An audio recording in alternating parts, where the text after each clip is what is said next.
What's going on, everybody?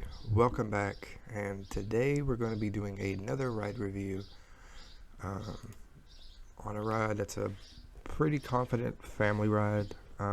It's located at four Six Flags parks. It's located at Six Flags Fiesta, Texas, Six Flags Over Texas, Six Flags St. Louis, and Six Flags New England. The only one I haven't visited to ride is Six Flags New England.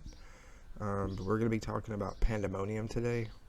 Um, Pandemonium is a really charitable family ride, so I figured it was definitely worth talking about because it's extremely popular, especially in the Six Flags and the general public's concern. If you're new to the channel and you want to see more videos like this, please hit the subscribe button as we're trying to hit a goal of 100 subscribers. Turn on notifications, and if you want to help support the channel even further, go ahead and smash that like button. As far as statistic wise and on paper, Pandemonium is a Gerstlauer spinning roller coaster. The one at Six Flags Fiesta, Texas wasn't originally called Pandemonium. It was called like Tony Hawk's Big Spin or something. It was based around like skateboarding and stuff like that. They even had the theming for it. You could tell it kind of looked like a piece of a half pipe there in the background. If you've ever been to Fiesta, Texas and rode Pandemonium, you can kind of see where Tony Hawk's Big Spin was, and they kind of, it's just the same ride, they just changed the name on it. Six Flags St. Louis is kind of just there, but we'll talk more about Six Flags St. Louis in another video. Gerstlauer made this thing, and at Six Flags Over Texas, it debuted on May 17th, 2008. Excuse me. This sits 4 riders per train. It goes at a total height of 53 feet with a 27-foot drop, reaching top speeds of about 30 miles per hour. It's got about 1,300 feet of track, no inversions. The ride duration's about a minute and a half to just under 2 minutes. The thing that really sticks out to me about this ride is the wait time on this thing.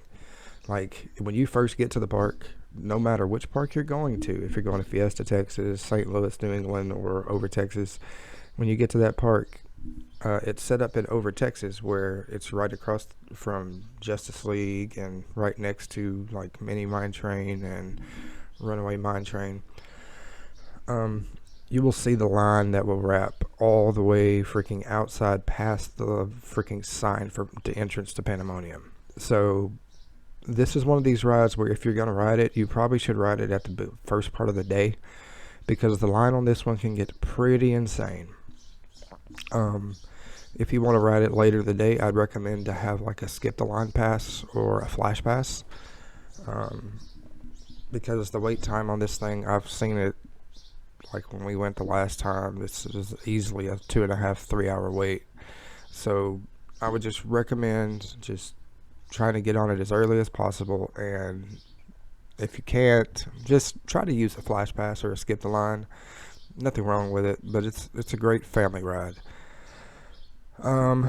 We took my daughter's mom and her kids up there. Her daughter really enjoyed this ride. We enjoy riding it. It's not an intense ride. It's actually pretty moderate. It's nothing scary. If you've ever been to a carnival and you've ever ridden something called the Tilt-A-Whirl, or you've ever been to Six Flags Fiesta, Texas, and you've rode Spin Sanity, it's pretty much the same ride as the Tilt-A-Whirl. And it's kind of what this is, just on a track. It's pretty fun, by all means. It's one of those rides to where you can kind of just let loose and kind of just have a little bit of fun with the kids. But just a little forewarning, if you go to Over Texas, they have boxes, whereas Fiesta, Texas, you have to carry all your stuff on the ride with you. They do not have storage bins at Fiesta, Texas. So that's one thing that I thought was a big bummer. Another thing to talk about is this ride shines more at Six Flags Over Texas than any of the parks. I can't say for Six Flags New England, but Six Flags St. Louis and Six Flags Fiesta Texas always has their trim brakes on. There'll be a couple of like brake runs where the trim brakes will turn on and it'll slow the car down.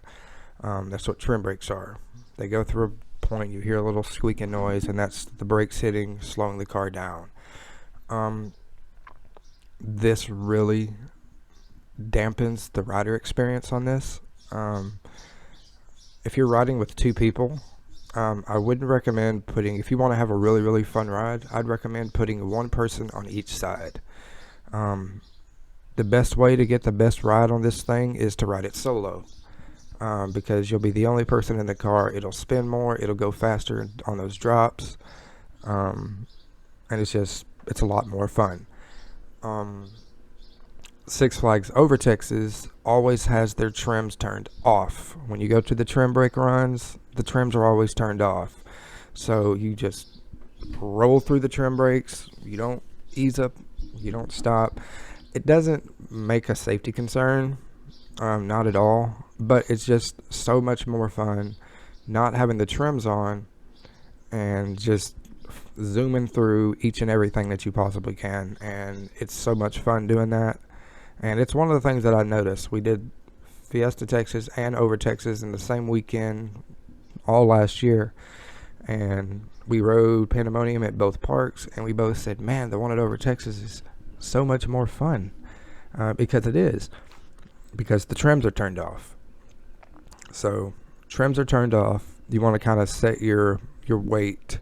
If you're trying to have like a thrilling experience, you want to try to set your weight to where it's kind of evenly unbalanced, if that makes sense. If you're riding like an adult and a child, you want to put the child on one side. The child's going to have more fun than you because they weigh less.